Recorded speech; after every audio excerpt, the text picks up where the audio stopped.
pagi anak-anak. Pagi juga, Bu. Apa kabarnya hari ini? Baik, Bu.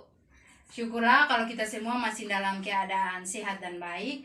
Sebelum kita memulai akan pembelajaran kita pada hari ini, Ibu minta satu orang pimpin kita di dalam doa.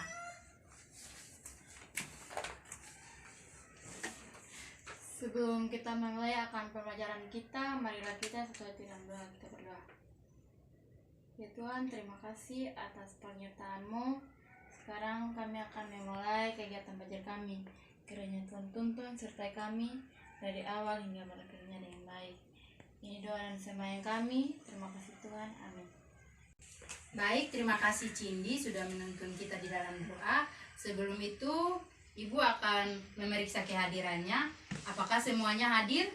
Hadir, Bu. Baik, kalau semuanya hadir, maka kita akan masuk ke dalam materi kita hari ini. Oh ya, minggu lalu kan Ibu sudah kasih tahu materi apa yang akan kita pelajari hari ini. Jadi Ibu harap kalian sudah mempelajari materinya di rumah. Materi yang akan kita pelajari hari ini tentang gerak pada tumbuhan. Sebelum itu, sebelum masuk ke dalam materinya, kita semua sudah harus tahu apa arti dari kata bergerak. Kata bergerak itu memiliki kata dasar yaitu gerak. Jadi pasti anak-anak sudah tahu gerak itu apa, karena di kelas 7 kita sudah mempelajari ciri-ciri dari makhluk hidup. Sebelum itu Ibu mau tanya, apa saja ciri-ciri dari makhluk hidup itu? Ciri-ciri dari makhluk hidup itu seperti bernapas dan peka terhadap rangsang. Selanjutnya, tumbuh dan berkembang, membutuhkan makanan dan minuman serta bergerak. Benar ya, itu merupakan ciri-ciri dari makhluk hidup yang salah satunya adalah bergerak. Jadi hari ini kita akan belajar tentang gerak pada tumbuhan. Makhluk hidup sendiri terdiri dari manusia, hewan, dan tumbuhan. Manusia dan hewan ini memiliki pola gerak yang sama. Kira-kira seperti apa pola gerak pada manusia dan hewan? Ada yang tahu? Saya, Bu. Contohnya pada manusia dan hewan. Bisa secara berlari, berlompat, bergerak, dan lain-lain. Benar ya, itu merupakan pola gerak pada manusia dan hewan. Seperti yang sudah tadi Cindy berikan contohnya. Jadi, gerak pada manusia dan hewan itu gerak berpindah tempat dari posisi awalnya ke posisi akhir. Gerak pada manusia dan hewan ini melibatkan semua anggota tubuhnya, mulai dari kepala hingga ujung kaki.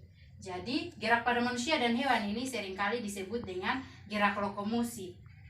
Kalau begitu, bagaimana gerak pada tumbuhan? Pernahkah kalian melihat tumbuhan itu bergerak, tapi bukan gerak yang ditiup angin ya? Pernah, Bu. Gerak pada daun putri malu yang akan tertutup jika disentuh. Benar ya, gerak pada tumbuhan itu sangat terbatas. Jadi gerak pada tumbuhan itu hanya terjadi pada sebagian tubuh tumbuhan tersebut. Misalnya akarnya saja yang bergerak, daunnya saja, atau batangnya saja yang bergerak. Seperti yang tadi sudah dicontohi oleh Hale, gerak menutupnya daun putri malu ketika disentuh. Jadi tumbuhan itu bergerak karena adanya rangsangan. Dia bergerak untuk menanggapi rangsangan.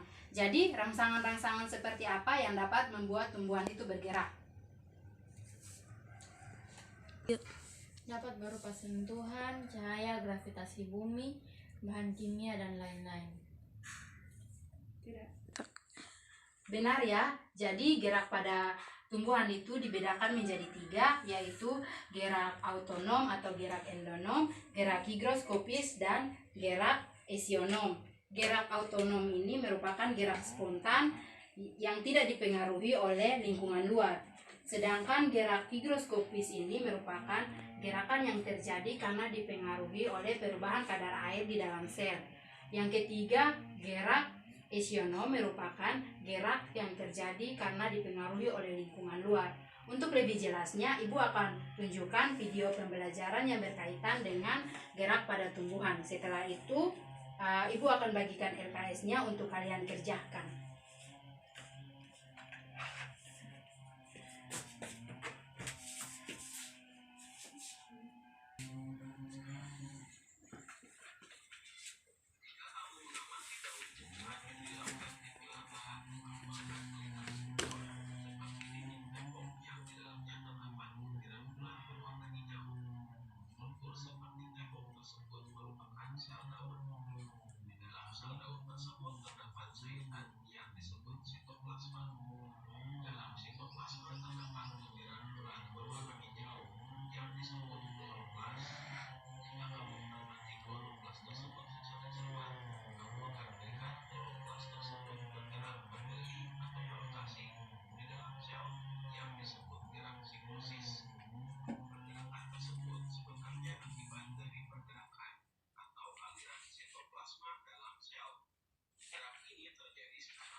Baik, waktu menonton video pembelajaran untuk kalian telah selesai dan Ibu akan bagikan LKS-nya untuk kalian kerjakan. Bisa dikerjakan dengan teman kalian ya.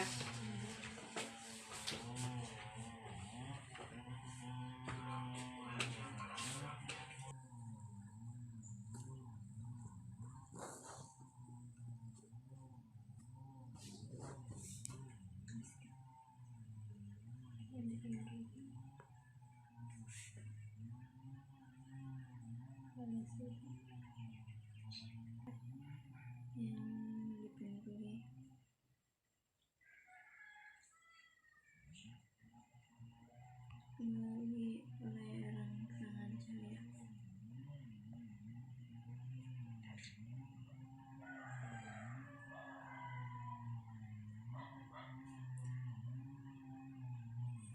Misalnya, makanya mikroplasma pukul. Misalnya, makanya Baik, sudah 10 menit ya dan waktu berdiskusi kalian sudah habis. Karena itu Ibu persilakan untuk kalian mempresentasikan hasil kerja kalian.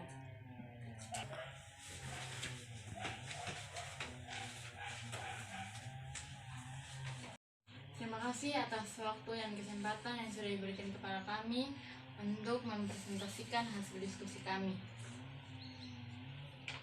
Teman-teman bisa lihat pada LKS pada nomor 1, fototropisme. Gerak fototropisme merupakan gerak bagian tumbuhan karena adanya rangsangan cahaya. Seperti pada gambar tumbuhan, gerak ke arah datangnya cahaya. Yang kedua, termonasti. Gerak termonasti merupakan gerak nasti yang dipengaruhi oleh suhu. Seperti pada gambar yaitu mekarnya bunga tulip pada musim semi yang hangat. Kita bisa lihat pada gambar yang ketiga, tikmotropisme. Gerak tikmotropisme merupakan gerak pada tumbuhan karena adanya rangsangan sentuhan atau persinggungan. Seperti pada gambar yaitu gerak membelit ujung batang atau sulur. Kita bisa lihat pada yang keempat, kemotropisme. Gerak pada kemotropisme merupakan gerak bagian tumbuhan karena rangsangan-rangsangan kimia. Baik, teman saya akan melanjutkan presentasinya. Baik, saya akan melanjutkan presentasinya dan teman-teman bisa lihat pada nomor yang kelima. Hidrotropisme merupakan gerak bagian tumbuhan karena rangsang air. Misalnya pada gambar yaitu akar tanaman tumbuh bergerak menuju tempat yang banyak airnya di tanah. Yang keenam, tikmonasti merupakan gerak nasti yang diakibatkan oleh rangsangan sentuhan atau getaran, misalnya gerak menutupnya daun putri malu. Yang ketujuh, fotonasti merupakan gerak yang dipengaruhi oleh rangsangan cahaya, misalnya mekarnya bunga pukul 4 di sore hari.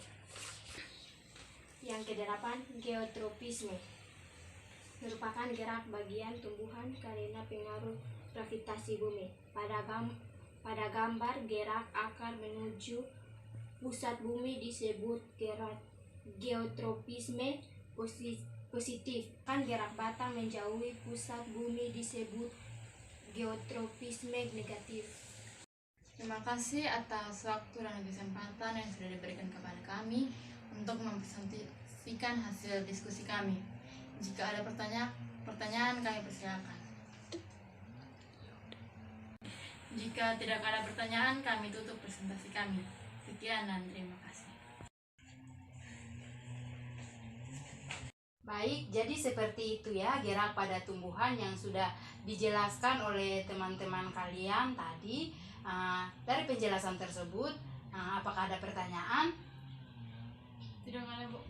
Jika tidak ada pertanyaan, Ibu minta satu orang untuk membuat kesimpulan dari materi kita hari ini. Saya, Bu. Gerak pada tumbuhan itu merupakan gerak terbatas. Gerakan pada tumbuhan dibagi menjadi 3, yaitu gerak autonom, higroskopis, dan gerak eusionom. Benar ya, kesimpulan yang sudah diberikan oleh Cindy, Ibu akan tambahkan sedikit. Jadi gerak pada tumbuhan itu dia terjadi karena adanya rangsangan. Tumbuhan bergerak untuk menanggapi rangsangan seperti yang sudah dipelajari tadi. Kita akan akhiri pembelajaran kita hari ini. Karena itu Ibu akan memberikan tugas untuk kalian pelajari di rumah. Tugas itu terdapat di buku cetak kalian halaman 26.